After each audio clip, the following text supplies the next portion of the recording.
Nakipagpulong si Gov. Joet Garcia sa mga kinatawan ng Department of Transportation o DOTR upang talakayin ang feasibility study ng Subic-Clark-Manila-Batangas o SCMB Rail Corridor. Ang proyekto ay nagdurugtong sa mga pangunahing ports, industrial areas at economic zones sa buong rehiyon at inaasahang magpapagaan ang trapiko, magpapalakas ng kapasidad ng transportasyon at lilikha ng mga bagong oportunidad sa ekonomiya. So I think it's very important to look at this picture because as you can see, syempre Batan's right in the middle of your Indo-Channel. On the left side, $3 to $5 trillion of trade.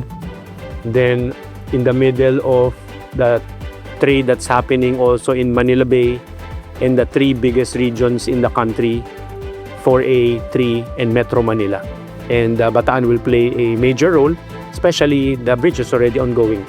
Imagine yung produce mo here sa Calabar Zone, bukod sa Batangas Port, can just be brought through the bridge and then to our ports here also in Bataan. Or move up to Subic, move up to Clark through our roads then within the province. So baka it's noteworthy to look at this possible development.